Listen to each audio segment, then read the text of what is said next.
We'll take a look at TikTok. We're looking at TikTok. We may be banning TikTok. We're not doing anything with TikTok. Joe Biden is responsible for banning TikTok. Reached an all-time high. It was a long, before I ever got here, it was at an all-time. This didn't, remember, I've been here for 3 weeks.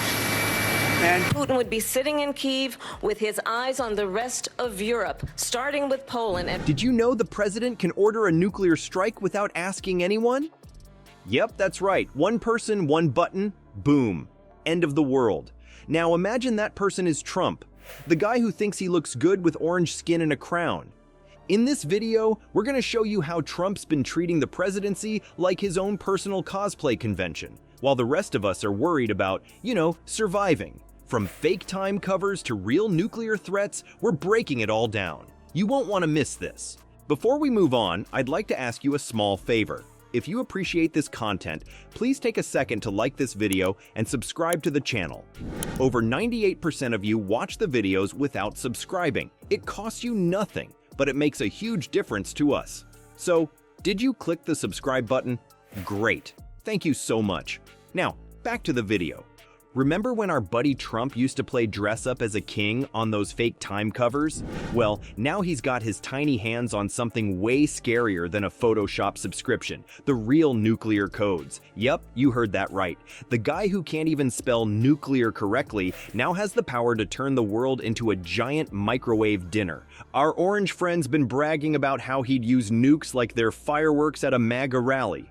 It's like he thinks the big red button is just another way to get attention. Spout the Putin line, sign up for his wish list, break up NATO, do whatever he wants to do, and that you continue to get help from him. When you look at USAID, that's a fraud. The whole thing is a fraud. He who saves his country violates no law. Donald Trump keeps on posting that statement over and over again, which is attributed to Napoleon. Meanwhile, actual experts are freaking out because, end of the world and stuff. Can you imagine Trump sitting on his golden toilet, daydreaming about pushing that button? Ooh, look at the pretty mushroom clouds. They match my hair. But here's the really scary part. It's way too easy for a president to launch nukes. It's scarier than Trump's comb-over in a windstorm. Get this, the president can order a nuclear strike whenever he feels like it. No need to ask Congress or anyone else. It's like giving a toddler the keys to a monster truck. Some smart people are pretty worried about this. Representative John Garamendi said, "These weapons are far too dangerous for any one person, and the pressure for a decision will be immense." Yeah, no kidding. Imagine Trump having to make a decision under pressure. He'd probably try to nuke Twitter for fact-checking him. During his presidency, Trump made some nuclear threats that had military officials reaching for the Pepto-Bismol. He was talking about nuking North Korea like it was no big deal. To spend $21 million for voter turnout in India. Wow, $21 million. I guess they were trying to get somebody else elected. I have a wonderful wife who has to listen to this stuff all the time. They do that for this reason. Inflation, the same way the spark that causes a fire, when you add $8 trillion. General John Hyten, who was in charge of U.S. Strategic Command at the time, had to remind everyone that they wouldn't follow an illegal order. Thank goodness someone remembered to read the How Not to Start World War III manual. And get this, the president always has this thing called the nuclear football with him. It's not for playing catch, folks. It's got all the plans and tools for launching a nuclear attack. So Trump could bypass all the normal decision-making stuff and go straight to boom boom time. Sharon Squassoni, a super smart professor, pointed out how dangerous this is. She said, if the president decides to do this, who is going to object? Who will have time to object? You're talking about minutes. Minutes. That's less time than it takes Trump to compose a misspelled tweet. If you thought Trump with nukes was scary, buckle up, Buttercup, because our orange friend's got a new toy to play with, NATO. And let me tell you, his temper tantrum over this alliance is scarier than his attempt at dancing. What happens when the guy with the nuclear football decides to play keep away with global security? Now, NATO's been around longer than Trump's been dyeing his hair. It's like the world's biggest friendship bracelet, keeping the peace and making sure nobody gets too grabby with other countries' lunch money. But enter Trump, stage far right, and suddenly it's like watching a bull in a china shop. If the bull was orange and the china shop was responsible for preventing World War III. Our buddy Trump's been talking smack about NATO like it's a failing Trump casino. As European leaders are now holding an emergency summit led by the French President Macron as well as UK's Prime Minister Keir Starmer. Those Give up the people in chance. North Carolina, those are incredible people. Those are incredible patriots. You want freedom? Take pride in your country. He's even gone as far as calling Ukrainian President Volodymyr Zelensky a dictator and telling him to move fast or he is not going to have a country left. Talk about projection, am I right?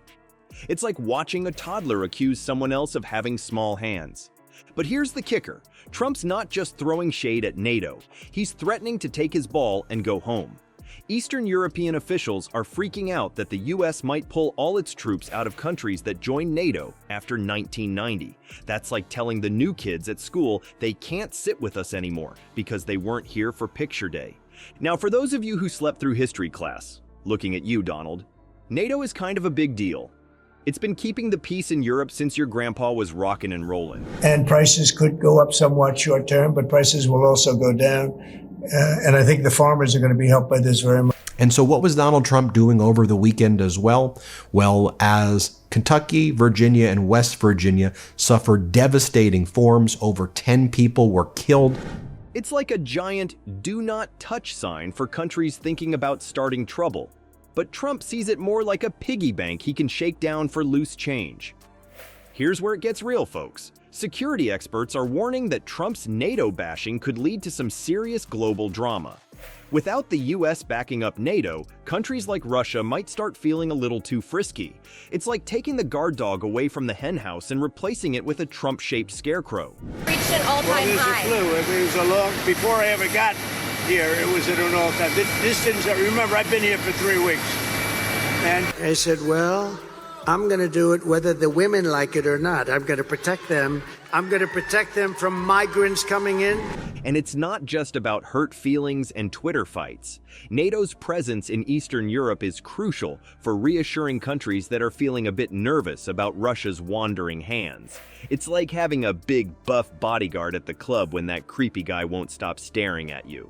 Well, folks, it looks like some folks in Congress are finally waking up to the fact that letting one person have their finger on the big red button might not be the smartest move.